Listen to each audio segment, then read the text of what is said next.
Oh, Spear's coming back hard. Let me tell you, I'm glad I'm not living in the States anymore. You guys really gotta work on your beer. It is pathetic. No flavor, no alcohol, but so heavily carbonated. Like, honestly, I had to learn the hard way that if you meet a girl in the States, you gotta only drink 2 beers that night. And then you gotta switch to another drink, because it'll carbonate you so hard, you'll be gassed up big time. And I'm not talking about burps. Ooh, that is a slow-moving queen. Wow, those things cannot move off a creep. I wonder what it's doing way out there anyways. I guess probably a messed up rally point. No creep tumors out here. No, so I did this TvZ for a couple reasons. Haven't done a TvZ in a long time. Plus you got to see the new fast expand with the barracks. I'm actually kind of thinking about tweaking it now because I noticed my engineering bay is down a little bit late. And it was already a little bit late for my old build, so now I can't get the fortress immediately. I gotta try to find that perfect balance where the command center, and the engineering bay, and the 150 gas all happen at the same moment. That would be like most ideal.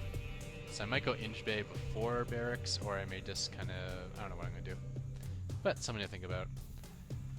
Not a big deal though, it's to be a very minor tweak. So he is going banelings. We already knew about that, but I am ready to move out of here.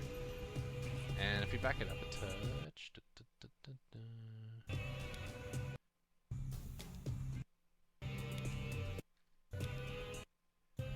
Okay, so I did load up a transport ship, and I'm being careful not to get in range of these little Nagas, because I know he probably has control of them, or in range of this Overlord here, because I can spot it. So I'm kind of moving it out, and my idea is I'm going to drop this base at the same time I push his front door with all these units. So hopefully the distraction means this guy will get a bunch of free drone kills and take out the expansion. And I'm still hoping my push will not only be a distraction, but will hopefully end the game. Let's kind of blow through that front door.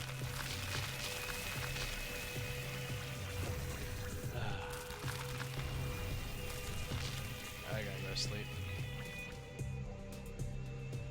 Gotta drink some water though. Want to prevent a hangover? Drink a shitload of water before I go to bed. Always works. Except on New Year's, where just nothing can save you. Okay, so moving out, and I see the banelings. I pull my marines back. I did not see them burrow though. That's how bad I am. So yeah, they unburrow and just kaboom. There goes all my marauders. So I got a lot of marines though, so I'm still in good shape. One thing beats marines is roaches and banelings. Oh wait, roaches and banelings. Good night. But with only roaches here, I don't have to worry about pulling back my Medivacs. I can just kind of sit them here, let them heal these guys to their death. At the same time, getting some shots in here. Looks like I killed, I don't know, maybe 8 drones, but he has burrowed the rest. I guess we're gonna go roaches. Experimenting with burrow is a good idea. 2 things I don't think Zerg have tried enough is burrowed roaches and knighted swarms. You can probably do some really interesting things with that.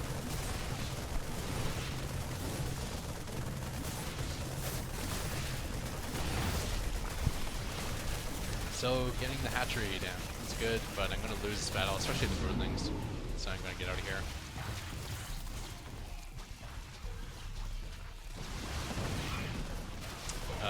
Yeah, with Mutalists I don't really get to do much. Drop at 1 SCV.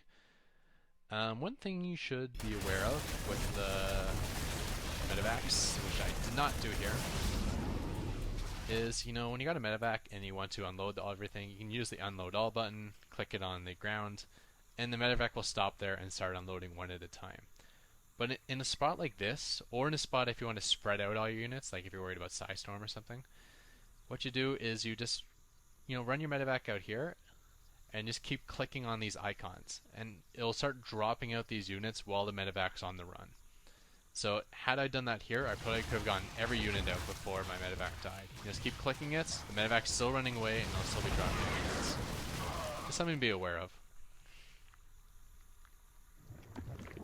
So mutas and roaches. Usually I don't see that combination very often. So yeah, I did get shut down out here, but I killed a bunch of units, and I took out his expansion. He still got a good number of drones left over, but I think that was definitely a win for me. Look at the income tab here, which I already had up. Nice solid edge. If you're a Zerg and you're behind in Harvester count versus Terran, you are doing something very, very, very wrong. Terran should always be the worst race at Harvester count. It's compensated by the fact we can get mules, but Zerg can build drones faster than anyone else. In fact, I'm kind of getting sick of hearing about how Zerg is underpowered or Terran's overpowered. First of all, most Diamond League players are Protoss, not Terran. And secondly, Zerg, I think everyone plays it wrong. I think they're in SC1 mindset, or it's like, hey, it's Zerg, I need to build like 1,000 Zerglings and attack. But the real strength of Zerg is their ability to pump out drones faster in any race. And for that reason, if you want to win with Zerg, you should be trying to make the smallest army possible. Like, just the absolute minimum to keep yourself alive, and everything else should be sent on drones. And every time you make a couple of Zerglings or a Hydralisk, you should be saying to yourself, crap, that could have been another drone. Did I really need this unit? Because Zerg can absolutely take over the economic game. Just keep expanding, keep pumping out drones, build just enough to keep yourself alive, and then by like the 15-minute mark in the game, your economy will be so sick that you can just do your Zerging, you know, and just send waves and waves of units because you know you can replenish them. Zerg is an economic race now. So what's going on? We got some burrowed roaches outside. Not sure what they have in mind. I do my force in pretty good shape here. 2-1 upgrades. We got 3-2, pretty close to being done actually. I just step over these roaches.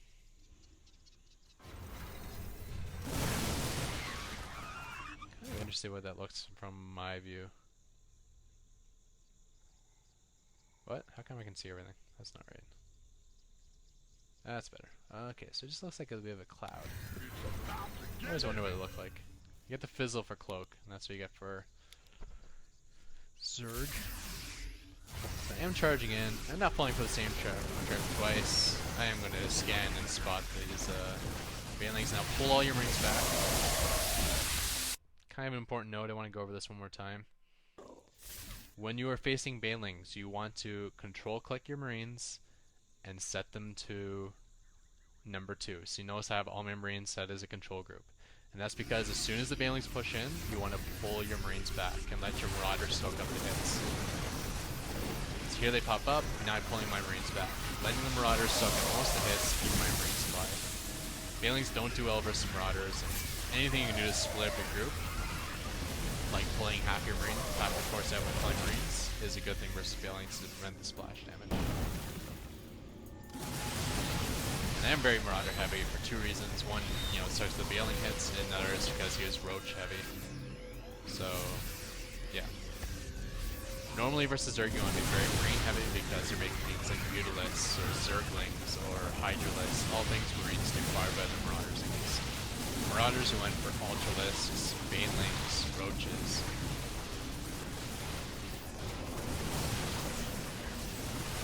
As the expansion is down, I suppose I'll just pick this up here. Not a whole lot else to talk about. Oh, I will have to rewind though. There's something I do want to mention. But we'll watch the end of this game first.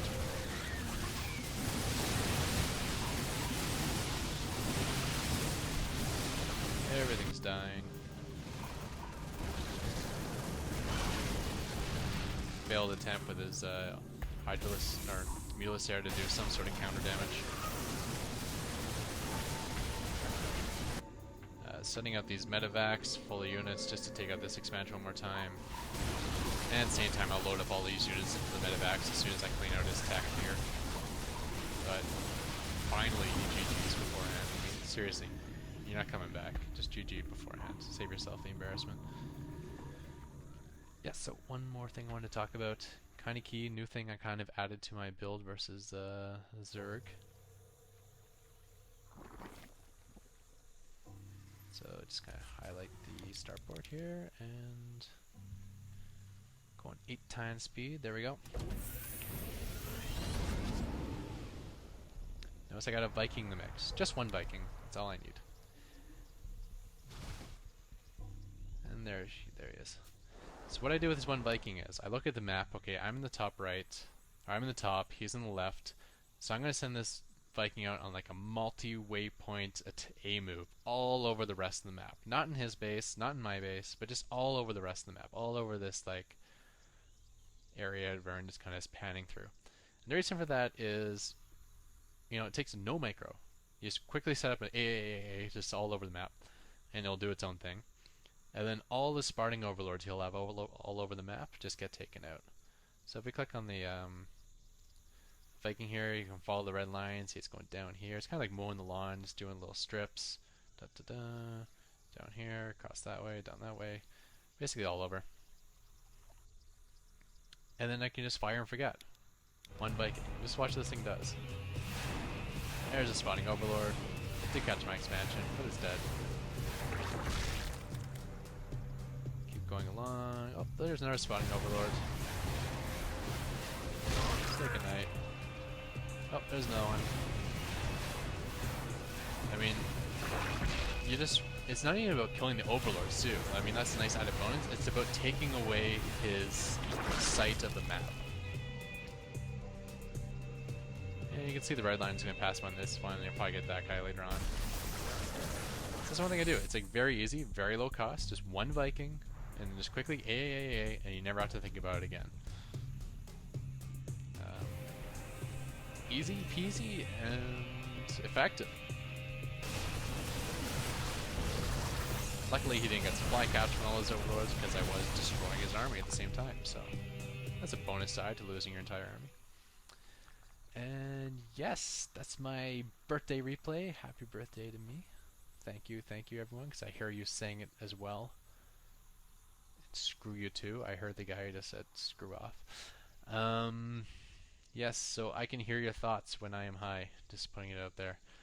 I better end this replay before it gets completely embarrassing. But as with my live commentaries, where no matter what happens, I was going to post it, I already decided no matter what I say during this replay, I'm going to post this as well.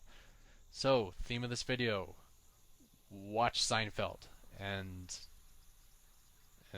that's all. Thank you.